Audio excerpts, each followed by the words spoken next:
નમસ્કાર, આપ જોઈ રહ્યા છો 24 કલાક અરાઉન્ડ ગુજરાત સાથે હું છું દીક્ષિતા। નજર કરી મહત્વપૂર્ણ સમાચાર તરફ। ભારે પવન સાથે વરસાદની હવામાન વિભાગે આગાહી કરી છે। સૌરાષ્ટ્ર સહિત ઉત્તર ગુજરાતમાં વરસાદની આગાહી કરી છે। માછીમારોને દરિયો નહીં ખેડવાની ચેતવણી આપી છે। તો વેસ્ટર્ન ડિસ્ટર્બન્સને કારણે કમોસમી વરસાદની આગાહી। અપર એર સર્ક્યુલેશનને કારણે ગુજરાતમાં માવઠું પડી શકે છે।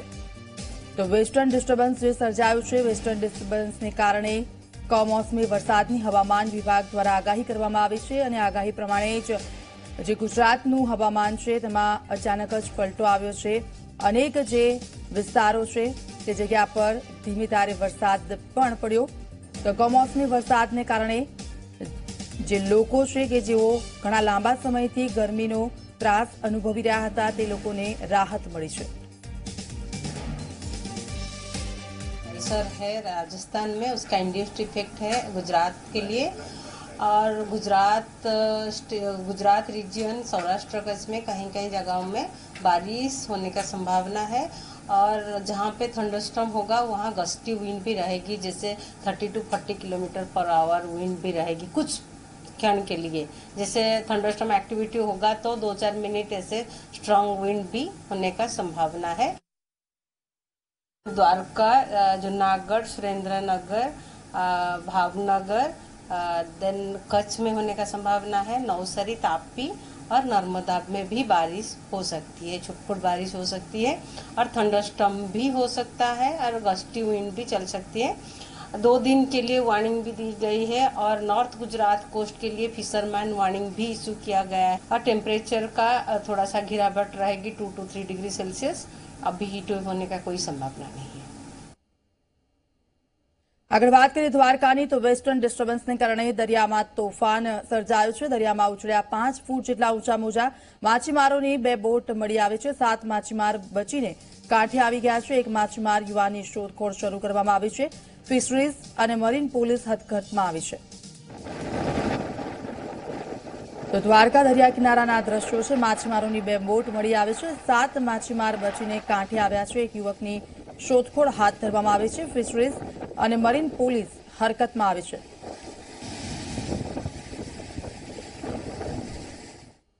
તો આ તરફ કચ્છના જખોના દરિયામાં જહાજ ડૂબ્યું હતું। વાતાવરણમાં પલટાને કારણે દરિયો તોફાની બન્યો હતો। ભારે પવન અને ઊંચા મોજા ઉછળવાને લીધે જહાજ ડૂબ્યું હતું। 8 ક્રૂ મેમ્બર પૈકી 7ને બચાવી લેવાયા હતા। કોસ્ટગાર્ડની 3 શિપ લાપતા થતા ક્રૂ મેમ્બરે તપાસ હાથ ધરી છે। જખો સોલ્ટ કંપનીનું આ જહાજ હતું।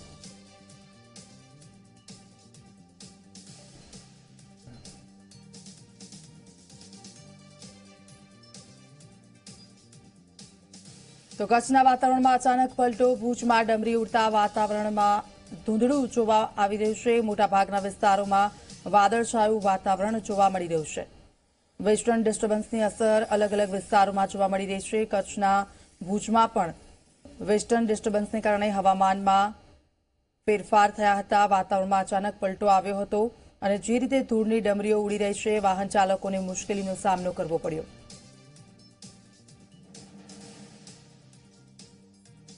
સમગ્ર દક્ષિણ દરિયાકાંઠા સર્ક્યુલેશન સર્જાતા વરસાદ અને માવઠાની પરિસ્થિતિનું નિર્માણ સર્જાયું હતું। ગત રાત્રિ દરમિયાન રાજ્યના ઘણા જિલ્લાઓમાં માવઠું પડ્યું હતું। દરિયામાં આશરે 40 થી 50 કિલોમીટરની ઝડપે પવન ફૂંકાયો, તેથી માછીમારોને દરિયો ન ખેડવા માટેની સૂચના પણ આપવામાં આવી। દક્ષિણ ગુજરાતમાં કેરીની સિઝન હોવાથી માવઠાને કારણે પાકને નુકસાન થવાની ભીતિ પણ ખેડૂતોને સતાવી રહી છે।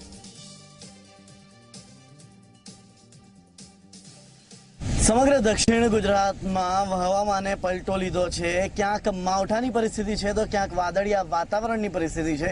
ખાસ કરીને અપર એર સર્ક્યુલેશન સર્જાવાને કારણે દરિયામાં જે પ્રકારે હવાનું પ્રેશર વધ્યું છે અને આશરે 40 થી 50 કિલોમીટર પ્રતિ કલાકની ઝડપે હવા ચાલી રહી છે, ત્યારે ખાસ પ્રકારે દરિયાકાંઠાના તમામ જિલ્લાના જે કલેક્ટરો છે એમણે પણ એક ખાસ સૂચના માછીમારોને આપવામાં આવી છે કે આગામી 24 કલાક સુધી દરિયો ન ખેડવા માટેની માછીમારોને સૂચના આપવામાં આવી છે। તો બીજી તરફ ગત રોજ પડેલા માવઠાના કારણે જો વલસાડ જિલ્લાની વાત કરીએ તો વલસાડ જિલ્લાના જે કેરીના આંબાવાડી ધરાવતા જે ખેડૂતો છે તેમનામાં ચોક્કસથી એક ચિંતા વધી ગઈ છે, કારણ કે અચાનક આવેલા માવઠાના કારણે જે પ્રકારે જે કેરીનો ઊભો પાક હતો એને અસર થઈ છે. તો બીજી તરફ જો વાત કરીએ તો ગતરોજ વાપી સહિત વલસાડ જિલ્લાના ધરમપુર તાલુકામાં પણ ઠેક ઠેકાણે માવઠું નોંધાયું હતું, વરસાદ નોંધાયો હતો. ચોક્કસથી થોડા સમય માટે વાતાવરણમાં તો ઠંડક પ્રસરી ગઈ હતી, પરંતુ ત્યારબાદની આજની જો વાત કરીએ તો આજે બફારાના કારણે લોકોમાં હાલ વાતાવરણમાં હાલ ગરમીનું પ્રમાણ પણ એટલું જ વધ્યું છે. ત્યારે હવે જોવું એ રહ્યું કે હવામાનમાં આવેલા પલટાના કારણે વધુ કેટલી અસર થાય છે. જય પટેલ, ઝી મીડિયા, વલસાડ. નવસારીના વાતાવરણમાં પલટો. જિલ્લાભરમાં વાદળછાયું વાતાવરણ સર્જાયું. વાંસદા તાલુકામાં કમોસમી વરસાદથી વાતાવરણમાં અચાનક બદલાવ આવ્યો છે અને તેને કારણે ખેડૂતોની ચિંતામાં પણ વધારો થયો છે.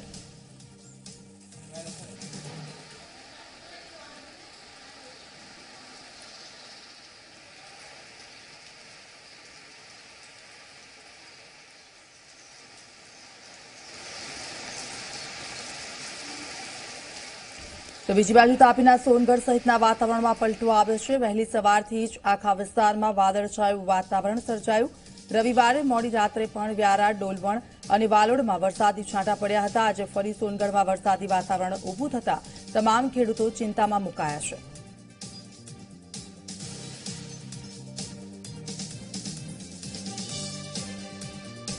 તો વાત જામનગરની. જામનગરના વાતાવરણમાં અચાનક પલટો આવ્યો. વહેલી સવારથી જ પવનની ગતિ સાથે વાતાવરણમાં ફેરફાર જોવા મળ્યો.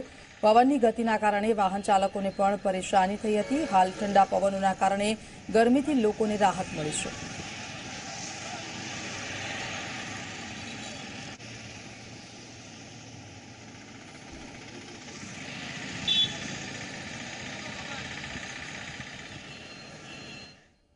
તો હવે કોની બનશે સરકાર પર કરીએ એક નજર.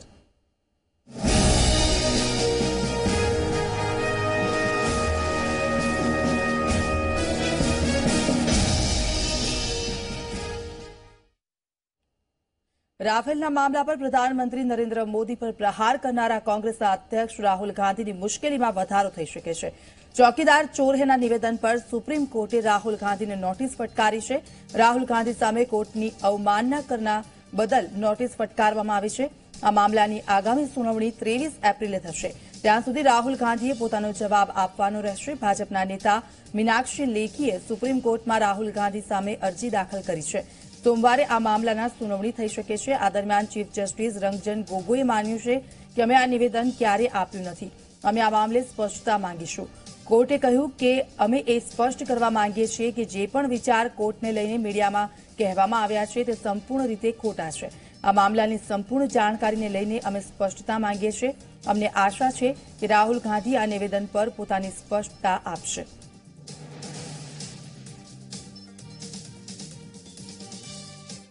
सुप्रीम कोर्ट ने स्पष्ट किया है कि इस तरीके का कोई भी भाषा शब्दावली सुप्रीम कोर्ट ने इस्तेमाल नहीं की है और इसी कारण से जो बातें कही गई हैं सुप्रीम कोर्ट का नाम इस्तेमाल करके वो गैर जिम्मेदार ही नहीं बल्कि गैर कानूनी है और राहुल गांधी सोमवार तक एक्सप्लेन करें कि उन्होंने किस बुनियाद पे, किस आधार पे ये बातें कही और कोर्ट को अपनी राजनीति में घसीटा और कोर्ट की अवमानना की. अपने शब्दों से कोर्ट के जो बयान है उनको रिप्लेस करने की कोशिश की. દ્વારકા વિધાનસભા 2017ની ચૂંટણીમાં વિજેતા બનેલા ભાજપના ઉમેદવાર પબુભા માણેકના ફોર્મમાં ભૂલ હોવાને કારણે થયેલી રીટના અનુસંધાને ગુજરાત હાઈકોર્ટ દ્વારા દ્વારકા વિધાનસભાની 2017ની ચૂંટણી રદ કરવાનો આદેશ કર્યો હતો. આ મામલે પબુભાએ હાઈકોર્ટના ચુકાદાને પડકારતા સુપ્રીમ કોર્ટમાં અરજી કરી છે, જેની સુનાવણી 22મી એપ્રિલે હાથ ધરાશે. મેરામણ ગોરિયાએ પણ સુપ્રીમ કોર્ટમાં કેવિયેટ અરજી કરી છે. દ્વારકા 2017ની વિધાનસભાની ચૂંટણીમાં પ્રખર શિવભક્ત અને ભાજપના ધારાસભ્ય પબુભા માણેક 6,943 મતોની લીડથી વિજય બન્યા હતા. ત્યારે તેમની સામે હારેલા કરનીદે લાકિયા કોંગ્રેસના ઉમેદવાર મેરામણ ગોરિયાએ પબુભાની જીત અને તેમનું ઉમેદવારી ફોર્મ રદ કરવા ગુજરાત હાઈકોર્ટમાં અરજી કરી હતી. આ મામલે હાઈકોર્ટે ભાજપને મોટો ઝટકો આપ્યો છે. હવે દ્વારકામાં ફરીથી વિધાનસભાની ચૂંટણી યોજાશે અને પબુભાનું ધારાસભ્ય પદ પણ જશે.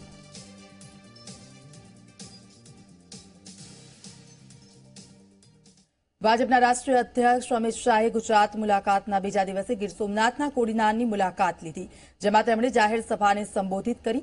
આ દરમિયાન અમિત શાહે સરદાર પટેલના બહાને જવાહરલાલ નહેરુ પર નિશાન સાધ્યું, સાથે જ નરેન્દ્ર મોદી સિવાય દેશને કોઈ સુરક્ષા આપી શકે નહીં તેવો હુંકાર કર્યો।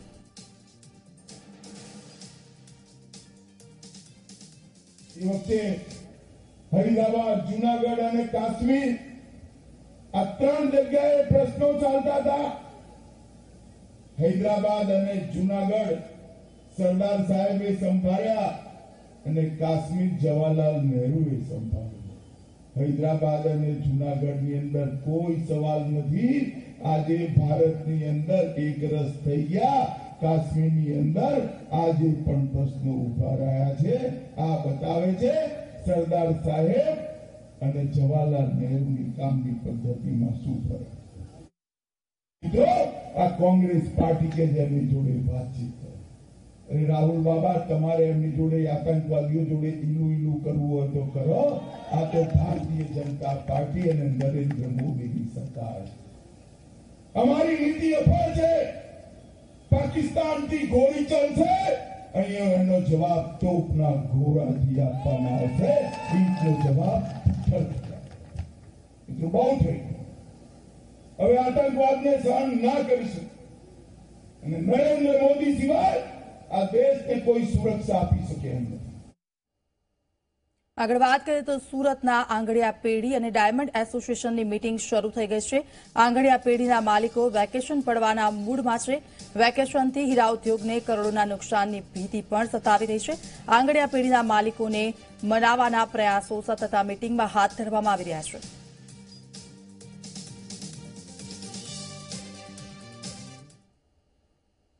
હોય છે। જો કે હવે લોકસભાની ચૂંટણી જ્યારે ગણતરીના દિવસો બાકી છે ત્યારે આઈટી વિભાગ અને ચૂંટણી વિભાગની જે સ્કોર છે તેમના દ્વારા નાણાંની હેરફેર પર નજર રાખવામાં આવી રહી છે। તેની સીધી અસર આંગડિયા પેઢી પર પડી રહી છે। આંગડિયા પેઢીને ક્યાંક ને ક્યાંક હેરાનગતિ કરવામાં આવતી હોવાના કારણે સુરતમાં જે તમામ જે આંગડિયા પેઢી છે તે બંધ કરી દેવામાં આવી છે। હાલ ડાયમંડ એસોસિએશન તેમજ આંગડિયા પેઢીના જે સંચાલકો છે તેમના વચ્ચે એક મિટિંગનું આયોજન હાથ ધરવામાં આવ્યું છે। શું વાતચીત થઈ તે આપણે તેમની પાસેથી જાણવાનો પ્રયાસ કરીએ। જી બાબુ કાકા, આપણે મીટિંગનું આયોજન હાથ ધર્યું છે, શું વાતચીત થઈ? વાત થઈ બધો વેપારીઓ સાથે બધી મહેન્દ્રભાઈ કહેવાય પ્રમુખ જી મહેન્દ્રભાઈ, ખાસ કરીને જે મીટિંગનું આયોજન હાથ ધરવામાં આવ્યું છે, શું પ્રોબ્લેમ પડી રહ્યો છે આપણને?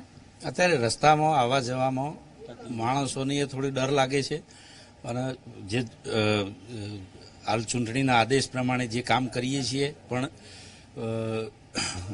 હાલ અમારો સ્ટાફ પોતે ગભરાઈને કામ કરવા તૈયાર નથી। મુંબઈની વાત કરીએ તો મુંબઈમાં પણ તમામ જે આંગડિયા પેઢી છે બંધ રાખવામાં આવી છે, તો મુખ્ય કારણ કયું ગણી શકાય? શા માટે બંધ રાખવામાં આવી છે? તેની સીધી અસર હીરા ઉદ્યોગ પર પડી રહી છે। મુંબઈવાળાને અમારે મળવું પડશે, ત્યારે કયા કારણથી શું, હજી મુંબઈવાળા જોડે કોઈ કોન્ટેક્ટ થયો નથી। હાલ આપણે જે મીટિંગ કરી, શું ચર્ચા વિચારણાનો દોર રહ્યો? એ ચર્ચા વિચારણા કરીને આ તો અમારો આંગડિયાનો ધંધો કાયમી છે, વર્ષોથી ચાલે છે, એટલે 4 દિવસ બંધ કરવાથી કંઈ બંધ થઈ જવાનું એવું નથી, પણ એના માટે સિસ્ટમમાં આવીને કામ કરવા માંગીએ છીએ અમે। હાલ તો આપણે આંગડિયા પેઢી બંધ છે, કે સુરતમાં કેટલા આંગડિયા પેઢી હશે અને કેટલી અત્યારે બંધ છે હાલમાં? હાલ 50 આંગડિયા પેઢી જે રોજે રોજ જવા આવવા વાળી છે, બરાબર। જી, આઈટી વિભાગ દ્વારા પણ હેરાન કરવામાં આવતા હોય છે આંગડિયા પેઢીના માલિકોને, તો શું કહેશો? આઈટી દ્વારા કોઈ હેરાનગતિ નથી, પણ એ એમની ફરજ બજાવો, અમે અમારી ફરજ બજાવીએ છીએ। જી, આપે જે રીતે જોયું તે રીતે ખાસ કરીને એક મીટિંગનું આયોજન હાથ ધરવામાં આવ્યું હતું, તેમાં જે વિવિધ જે મુદ્દાઓ છે તેમાં ચર્ચા વિચારણા કરવામાં આવી છે। હાલ જે આંગડિયા પેઢી સુરતના છે તે મુંબઈમાં વાતચીત કરશે અને ત્યારબાદ નિર્ણય રાખશે કે આંગડિયા પેઢી ક્યારથી શરૂ કરવી। કેમેરામેન દેવાંગ રાણા સાથે ચેતન પટેલ, ઝી મીડિયા, સુરત। આગળ વાત કરીએ તો સુરેન્દ્રનગરના ધાંગધ્રામાં નગરપાલિકા કચેરી બહાર મહિલાઓએ તાળાબંધી કરી રોષ વ્યક્ત કર્યો છે। વોર્ડ નંબર 5ની અનેક સોસાયટીઓમાં પ્રાથમિક સુવિધાઓ આપવામાં નહીં આવતા મહિલાઓએ હલ્લાબોલ કર્યો છે। મહિલાઓએ તંત્ર સામે સૂત્રોચ્ચાર કરી રોષ વ્યક્ત કર્યો હતો। તે સાથે આગામી દિવસોમાં પ્રાથમિક સુવિધાઓ નહીં મળે તો લોકસભા સહિત વિધાનસભાની પેટા ચૂંટણીનો બહિષ્કાર કરવાની પણ ચીમકી આપી હતી।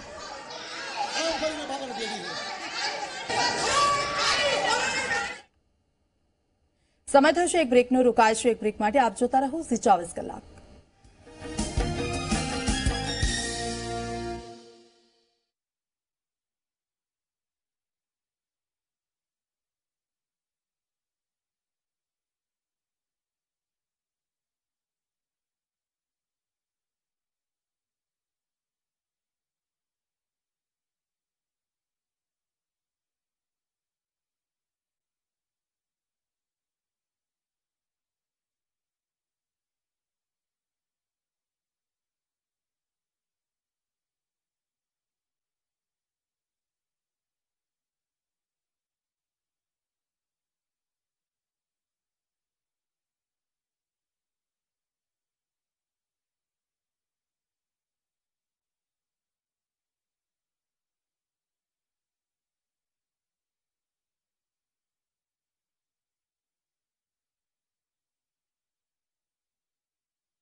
Welcome back. ઝી 24 કલાકના ખાસ કાર્યક્રમ મેદાનમાં મહારથી અંતર્ગત અમારી ટીમ પહોંચી અમરેલી કે જ્યાં છેલ્લી ઘડીનો પ્રચાર પૂરજોશમાં છે.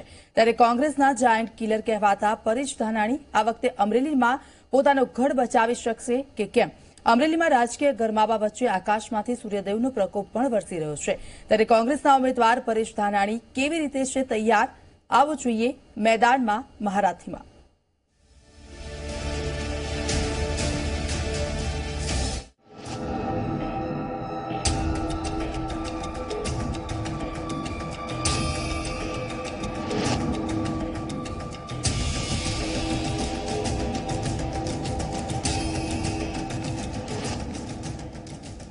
અમરેલી અને ગુજરાતના યુવાઓના નેતા, કોંગ્રેસના દિગ્ગજ પરેશભાઈ ધાનાણી આમ તો ગાંધીનગર ગજવતા હોય છે, પરંતુ આ વખતે દિલ્હી ગજવવા જઈ રહ્યા છે અમરેલીથી. અને પરેશભાઈ શું નાસ્તો કરી રહ્યા છે? સૌથી પહેલા કાચી કેરીનું શાક અને ભાખરી. આખો દિવસ સ્ટેમિના રહ્યા નથી? સ્ટેમિના તો લોકોના પ્રેમથી રહેતી હોય છે, જીવવા માટે ભોજન જરૂરી છે, લઈ રહ્યા છે. Very good. અત્યાર સુધી રૂપાલાજી હોય, સાંગાણીજી હોય કે બાવકુજી હોય, તમામ લોકોને આપણે પરાસ્ત કર્યા છે. એ વિધાનસભા હતી, આ લોકસભા છે, તો શું ડિફરન્ટ લાગે, શું તફાવત લાગે છે બંનેમાં? 2019નો રણસંગ્રામ એ કોઈ વ્યક્તિ સામેની લડાઈ નથી. આ દેશમાં વિવિધતામાં એકતાના વિચારને જીવાડવા માટેનો સંકલ્પ છે. 2019નો રણસંગ્રામ એ સત્તા મેળવવા માટેની સીડી નથી. આ દેશના સંવિધાનનું સંરક્ષણ કરવા માટેનો સંકલ્પ છે. મને સંપૂર્ણ વિશ્વાસ છે કે આજ ભારતીય જનતા પાર્ટીના રાજમાં ભારતનું ભવિષ્ય ખુદ ખતરામાં છે, ત્યારે લોકો બીજી આઝાદીની લડાઈનો પાયો 2019ના રણસંગ્રામથી નાખશે, ફરી પાછી બીજી આઝાદી લાવશે, અમરેલી સહિત સમગ્ર દેશમાં તિરંગો લહેરાવશે. મોદીજી આવી રહ્યા છે અને રાહુલ ગાંધી પણ આવી રહ્યા છે, એટલે જ ટફ ફાઇટ લાગી રહી છે ભાજપને પણ પરેશ ધાનાણી મેદાનમાં ઉતારીને. આ યુદ્ધ 5 ગામ માટેનું યુદ્ધ નથી, પણ અનીતિ, અધર્મ અને અસત્યના વાહક એવા કૌરવોની સહસ્ત્ર કોટી સેના સામે, શ્રેષ્ઠ યોદ્ધાઓ સામે આ દેશની અંદર ધર્મ, નીતિ અને સત્યને બચાવવા માટેનું યુદ્ધ છે. અને ધર્મ, નીતિ, સત્યને બચાવવા માટે 100 વખત શહીદ થવું પડે તો એ મંજૂરી સાથે મુઠ્ઠીભર યોદ્ધાઓ રણ મેદાનમાં લડી રહ્યા છે. અને એને પરાસ્ત કરવા અસત્યના મોરચેથી, અનીતિના મોરચેથી, અધર્મના મોરચેથી વારંવાર કાવતરાઓ થાય છે, પણ મારો કુદરત એ જનતાના હૃદયમાં ઉતરી, મનમાં વસી 18 વર્ણના આશીર્વાદથી આ નાનો એવો કાર્યકર્તા ફરીવાર વિજેતા થાય છે. અને આ વખત મને વિશ્વાસ છે કે માત્ર પરેશ ધાનાણી નહીં, સમગ્ર ગુજરાત પરિવર્તન તરફ આગળ વધશે. 26 સીટમાં કમળને કચડી તિરંગો લહેરાશે. ગરીબ ગામડા અને ખેડૂતની હૃદયની વાત સાંભળનારી સરકાર દિલ્હીમાં સ્થપાશે. ભાજપ રાષ્ટ્રવાદને લઈને આગળ વધી રહ્યું છે, કોંગ્રેસ શું લઈને આગળ વધી રહ્યું છે? તમામ મોરચે નિષ્ફળ નીવડેલી ભારતીય જનતા પાર્ટીની સરકારથી આજ દેશમાં યુવાનો બેરોજગાર છે, મહિલાઓને મોંઘવારીનો માર છે, ખેડૂતો કર્જદાર છે, સરકારી કચેરીમાં ભ્રષ્ટાચાર છે, આર્થિક મોરચે વિફળ થતી, ધંધા રોજગાર પાયમાલ છે, જ્યાં જુઓ ત્યાં હાહાકાર છે. અને આ નિષ્ફળતાઓને છુપાવવા માટે ક્યાંય ને ક્યાંય કૃત્રિમ રાષ્ટ્રવાદથી રાજકીય રોટલા શેકવાના સરકારી બદ ઇરાદાને દેશની જનતા હવે ઓળખી ગઈ છે. એટલે રાષ્ટ્રવાદના સિક્કાની બીજી બાજુ એ જાગૃતિથી આવતા દિવસોમાં મતદાન કરી અને સમગ્ર દેશની અંદર લોકોના મનની વાત સાંભળે, સમજે અને સમસ્યાઓનું નિરાકરણ કરે, એવી સરકાર બનાવવાના સંકલ્પ સાથે દેશ આગળ વધી રહ્યો છે. કાછડિયાજી અને પરેશભાઈની ફાઇટમાં પરેશભાઈ ક્યાં જોઈ રહ્યા છે પોતાની જાતને? આવનારી ચૂંટણીઓ એ પરેશ ધાનાણી અને નારણભાઈ કાછડિયા વચ્ચેનો જંગ નથી, ભાજપ અને કોંગ્રેસ વચ્ચેનો જંગ નથી. ગુસ્સા સામે પ્રેમની રાજનીતિની લડાઈ છે, ભયની સામે જનજનના વિશ્વાસની લડાઈ છે. મને સંપૂર્ણ વિશ્વાસ છે કે આજ ભયનું રાજ છે, ભ્રમનું રાજ છે, ભ્રષ્ટાચારનું રાજ છે, ગુસ્સાનું રાજ છે, એમાંથી આ દેશ ફરી પાછો આઝાદી મેળવવા માટે આગળ વધી રહ્યો છે. અહિંસાના માર્ગે આંદોલનથી પહેલી આઝાદી પણ મળી હતી. અહિંસાના માર્ગે અધિકારના આંદોલનથી બીજી આઝાદીની લડાઈ લડવા દેશ તૈયાર થઈ ગયો છે. ન્યાય કેટલું મોટો હથિયાર છે કોંગ્રેસ માટે?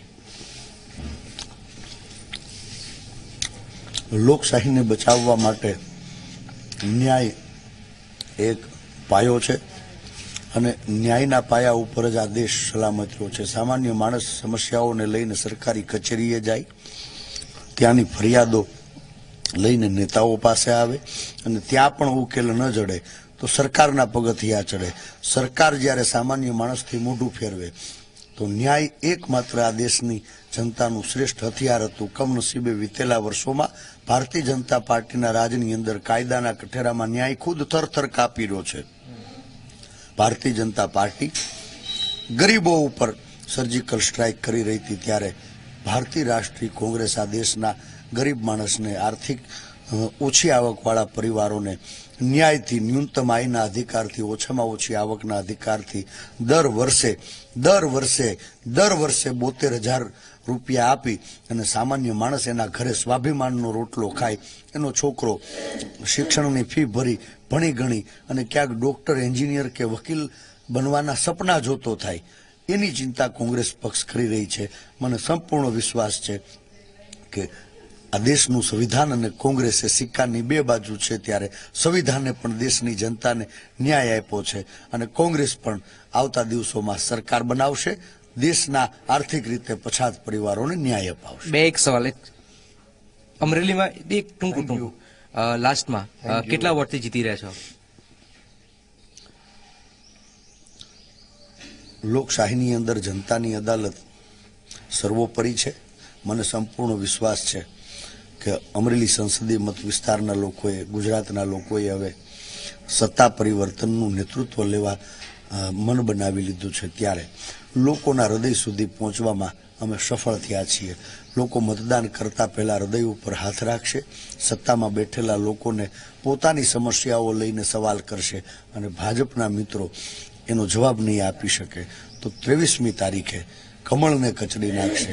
પંજાના નિશાન ઉપર મતદાન કરી સમગ્ર ગુજરાત સહિત દેશમાં તિરંગો લહેરાવશે. થેન્ક યુ પરેશભાઈ. અને ગરમીથી બચતા રહો અને આ રીતે જ ગરમી મુશ્કેલી પણ લાવી રહી છે. All the best. Pareshbhai Dhanani અમરેલીથી મેદાનમાં છે અને તેમની તો અમરેલી સાથે ગુજરાતની પણ જવાબદારી છે. કેમેરામેન અરવિંદ સાથે જનક, અમરેલી.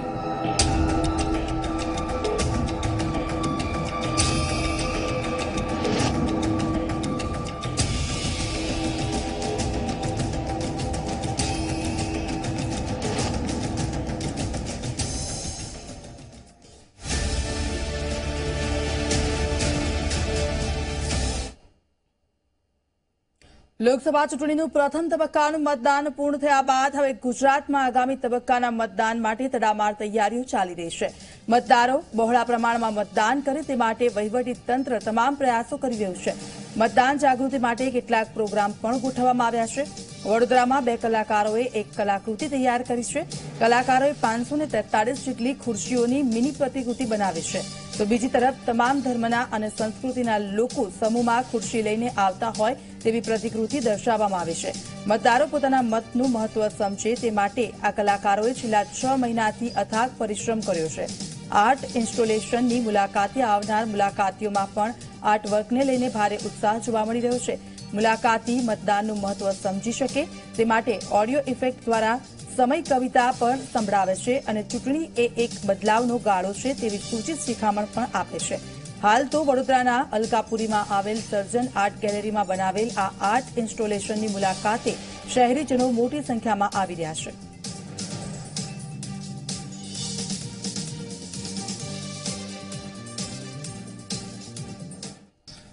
લોકસભાનું જે ઇલેક્શન થઈ રહ્યું છે એના બેઝ ઉપર આખો આ કન્સેપ્ટ છે અને આખું 543 ખુરશીનું આખું ઇન્સ્ટોલેશન છે અને એ આખો ભાર જનતા ઉપર આખું ઉઠાવી રહી છે. એ આખું રિપ્રેઝેન્ટ કર્યું એ ડાયરેક્ટલી તમે જોઈ શકો છો અને એની સાથે આપણા ઇન્ડિયાના દરેક સ્ટેટના બધા લોકોને રિપ્રેઝેન્ટ કર્યા છે કે જે સેલિબ્રેટ પણ કરે છે અને એક મેસેજ થ્રુ પણ કરી રહ્યા છે કે મેક્સિમમ લોકો વોટિંગ કરે અને એ મતદાનના દિવસે મેક્સિમમ એનું વોટિંગ કરવા જાય લોકો.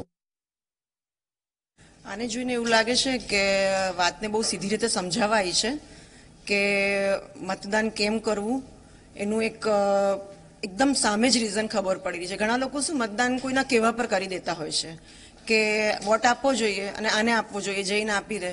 પણ આને જો સામાન્ય પબ્લિક પણ જોવા આવે તો એને કોન્સેપ્ટ ક્લિયર થઈ જાય કે જો અમે મતદાન આપીએ છીએ તો દરેક વ્યક્તિ એક ખુરશી પર જે આજે અમે જે નેતાને લાવીએ છીએ તો દરેક વ્યક્તિ એની પાછળ કેટલો જવાબદાર છે એ એને સમજ પડશે. તો આ સાથે જ બુલેટિનમાં હાલ બસ આટલું જ. વધુ સમાચાર માટે જોતા રહો 24 કલાક. મને આપો રજા. નમસ્કાર. આ કાર્યક્રમના સહ